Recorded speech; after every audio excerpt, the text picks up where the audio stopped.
صباح محمد عقليه آدي هذا يدمها سنتهاي.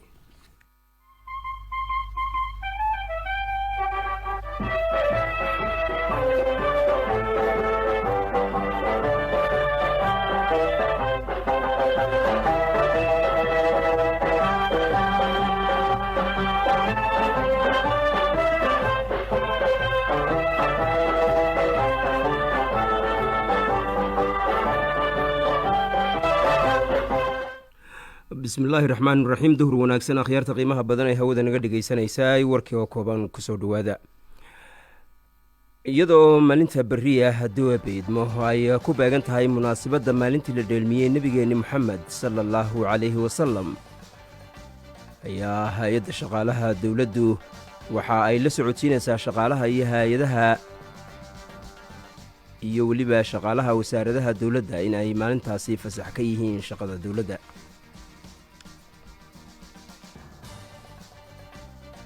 hay'adda shaqaalaha dawladda Soomaaliland oo kaashanaysa wasaaradda waxbarashada iyo sayniska jamhuuriyadda Soomaaliland ayaa maanta imtixaan ka qaaday 480 macallin oo ah macallimiin ku meel gaarka ah. ardayda kulliyadda sharciga ee jaamacadda Golis gaar ahaan ardayda sanadkan koowaad ayaa ka qayb galay soo bandhigista maxkamadeed matalaad ah oo ay sameynayeen ardayda sanadka labaad ee barta sharciga. hogaamiyaha maleeshiyada xuutiyiinta Master Cabdimaalik Al-Xuuti ayaa dhaleecayn xooggan u soo jeediyey ciidamada Mareykanka iyo Ingiriiska ee ku sugan badda cas isagoo ku tilmaamay argagixiso ku wajahan waddamada Islaamka iyo Carabta. xogayaha arrimaha dibadda ee dalka Mareykanka Mr. Antonio Blinken ayaa maanta ku sugan caasimadda Israa'iil ee Tel Aviv isagoo halkaasi wadatashi kula samaynaya madaxda Israa'iil oo inta badan ku saabsan qorshaha xabad joojinta ay aqbashay Xamaas. dibadbax joogto ah ayaa ka socda dalka Senegal kadib markii xukuumadda dalkaasi ay ku dhawaaqday in ay doorashadii madax bannaanida dalkaasi ay qabsoomi doonto bisha Disembar ee sanadkan.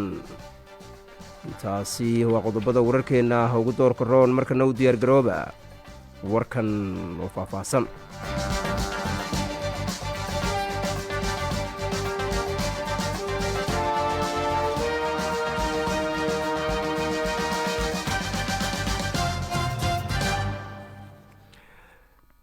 hay'adda shaqaalaha dawladda Soomaaliland ayaa ku wargelinaysa dhammaanba shaqaalaha hay-adaha iyo wasaaradaha dawladda in ay maalinta berri ah fasax ka yihiin shaqada qaranka munaasabadda maalinta la dheelmiyey nabigeena Muhammad sallallahu alayhi wasallam oo ku beegan maalinta berriya.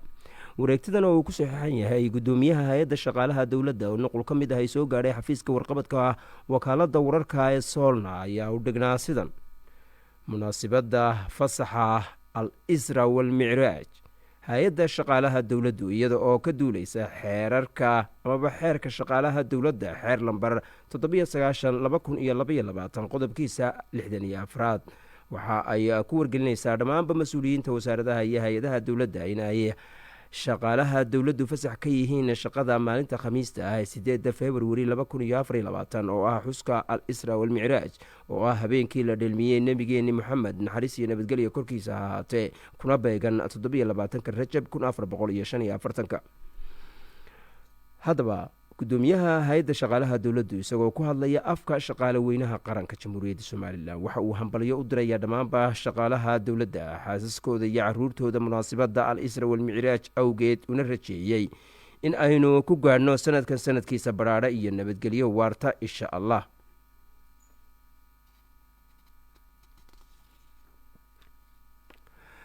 hay-adda shaqaalaha dawladda Soomaaliland oo kaashanaysa wasaaradda waxbarashada iyo sayniska jamhuuriyadda Soomaaliland ayaa maanta imtixaan ka qaaday 480 macallin oo ah macallimiinta ku meel gaarka ah ee ka howlgeli jiray dugsiyada gobolka Awdal.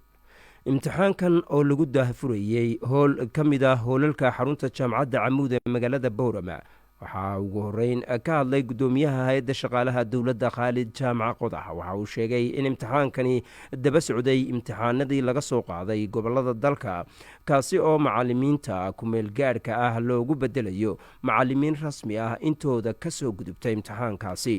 waxaana uu u mahad celiyey mas-uuliyiinta wasaaradda waxbarashada iyo sayniska sida hufan ee ay ula shaqeeyeen muddadii ay ku soo jireen imtixaanka qaadistaasi.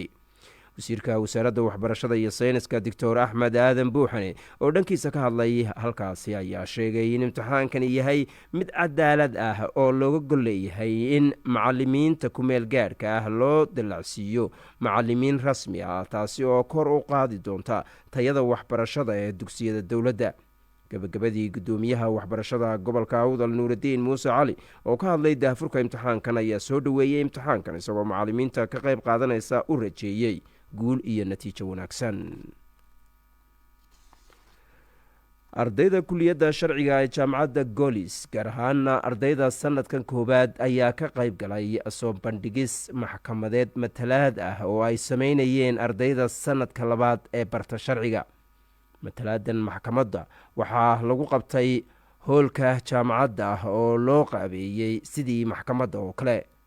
qaabka ay u dhacaysay maxkamadayntani ayaa ahayd mid ka turjumaysa sida ay u dhacaan maxkamadaynta dhabta ah ee ka dhaca xarumaha garsoorka ee waddanka, waxaanay ardaydu ka kororsadeen aqoon iyo xirfado kala duwan oo la xidhiidha casharada ay qaataan oo la xidhiidha culumta shuruucda ee jaamacadda golis. xogayaha arrimaha dibadda ee dalka maraykanka mr antonio blinken ayaa maanta ku sugan caasimadda israa'il ee tel aviv isagoo halkaasi wadatashi kula sameynaya madaxda israa'iil oo inta badan ku saabsan qorshaha xabad joojinta ay aqbashay xamaas. xogayaha arrimaha dibadda ee dalka maraykanka mr blinken waxa uu horay u tegey dalka masar, qatar iyo sacuudi arabiya isaga oo kala hadlay madaxda waddamadaasi habka loo joojin karo dagaalka ka socda qasa ee u dhexeeya ciidamada israa'il iyo xamaas iyo sidii la isu weydaarsan lahaa maxaabiista la kala haysto. geesta kale tirada dadka u dhimatay duqaynta ay israa'iil ku hayso deegaanka qasa ayaa maanta lagu sheegay in ay marayso 27,500 oo qof laga bilaabo bishii oktoobar ee sanadkii hore, halka uu dhaawucu marayo 66,000 oo qof, halka dhinaca israa'iil ay dagaalkaasi kaga dhinteen 1,400 ilaa maalintii ay xamaas weerarka kadiska ah ku qaaday gudaha israa'iil.